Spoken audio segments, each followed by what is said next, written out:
আল্লাহ রসুল সাল্লাল্লাহু আলাইহি ওয়াসাল্লাম যদি কখনো ভুলবশত কারো উপর জুলুম হয়ে যেত, তাহলে এটার প্রতিশোধ আল্লাহর রসুল দুনিয়াতেই দিয়ে দিতেন। এই জুলুমের বিচার আল্লাহর রসুল দুনিয়াতেই করে ফেলতেন। যেমন বদরের যুদ্ধে আল্লাহ রসুল সাল্লাল্লাহু আলাইহি ওয়াসাল্লাম যুদ্ধের কাতার সোজা করতেছেন। যেমন আমরা নামাজের কাতার সোজা করি, এরকম যুদ্ধের কাতার সোজা হচ্ছে। আল্লাহ রসুল সাল্লাল্লাহু আলাইহি ওয়াসাল্লাম যখন কাতার সোজা করতেছেন, অনেক সময় দেখবেন কিছু কিছু ছোট বাচ্চা আছে, এরা দৌড়াইয়া নামাজের সামনের কাতারে এসে দাঁড়ায়, আছে না নাই? জজবা একটু বেশি, এদের ভিতরে আগ্রহ একটু বেশি, সামনের কাতারে দাঁড়ায়া যায়। তো আল্লাহর রসুল কাতার সোজা করতেছেন যুদ্ধের, এমন সময় যুদ্ধের প্রথম কাতারে একটা বাচ্চা খালি দৌড়ায় আগে আসে। ঘটনাক্রমে তার গাটা ছিল খালি, গায়ের ভিতরে কোনো জামা ছিল না। গরিব সাহাবী, কিন্তু যুদ্ধে যাওয়ার জন্য বড় জজবা। যুদ্ধের ময়দানে নিজে শহীদ হবে, নিজের জীবনটাকে আল্লাহর রাস্তায় বিলীন করে দিবে, এজন্য সে পাগল পারা। তো আল্লাহ রসুল দেখলেন বারবার সরাইয়া দেয়, বারবার সে সামনে আসে, এই জন্য আল্লাহ রসুলের হাতে একটা লাঠি ছিল, এই লাঠি দিয়া ওর শরীরের ভিতরে একটা আঘাত করলেন, এই তুমি পিছনে চলে যাও। কিন্তু ঘটনা কি ঘটল? সাহাবী তখন ডাকতে বলে, ইয়া রাসূলুল্লাহ, আপনার লাঠির দ্বারা যে আমার শরীরের ভিতরে আঘাত করছেন, আমি বড় ব্যথা পাইছি। এটা কেমন হলো? নবী তো কোনোদিন কাউকে ব্যথা দিতে পারে না। আল্লাহর রসুল তো মানুষের ব্যথা নিবারণ করার জন্য আসছে, তাহলে আল্লাহর নবী কেন একজনকে ব্যথা দিবেন? সাহাবী বলে, আমি ব্যথা পাইছি। বলে, তাহলে এখন কি হবে? সাহাবী বলে, ইয়া রাসূলুল্লাহ, যেই লাঠির দ্বারা আপনি আমাকে আঘাত করছেন, ওই লাঠির দ্বারা আমি অতটুকুন আঘাত আপনার শরীরে করতে চাই। নাউজুবিল্লাহ জোরে বলেন। এই কথা শোনার সাথে সাথে হযরত ওমর রাদিয়াল্লাহু তাআলা আনহু, পাশে আরো যত সাহাবী ছিলেন সবাই ক্ষিপ্ত। হায় রে, কি বলে?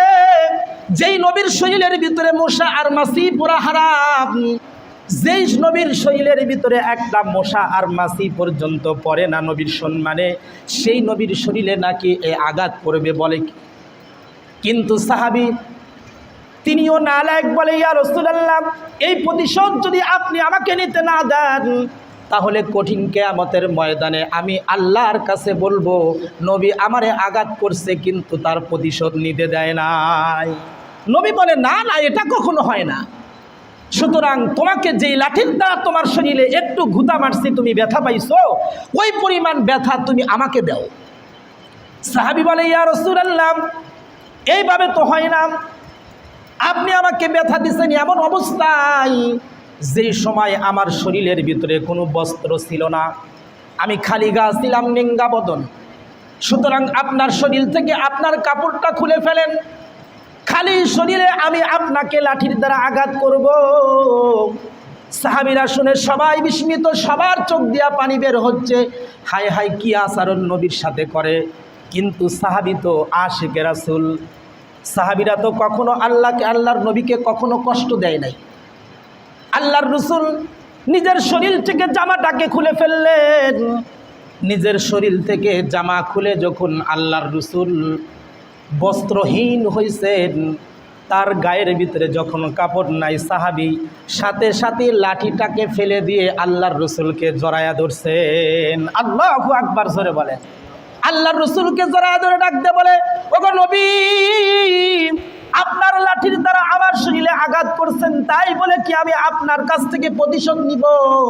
না না, শুধু একটা বাহানা তালাশ করলাম, একটা অভিনয় করলাম। আপনার শরীর থেকে কাপড়টাকে যখন খুলে ফেললেন, আপনার শরীরের সাথে আমার শরীরটাকে লাগাইয়া দিলাম, কারণ না জানি যুদ্ধের ময়দানে গিয়া যদি শহীদ হয়ে যায়, আর কোনোদিন নবীর চেহারাটা দেখতে পারবো না, নবীর শরীরে স্পর্শ করে দেখতে পারবো না। এই জন্য আঘাত পাল্টা আঘাত নেওয়ার জন্য একটা বাহানা করে আপনার শরীরের সাথে আমার শরীরটাকে লাগাইয়া দিলাম।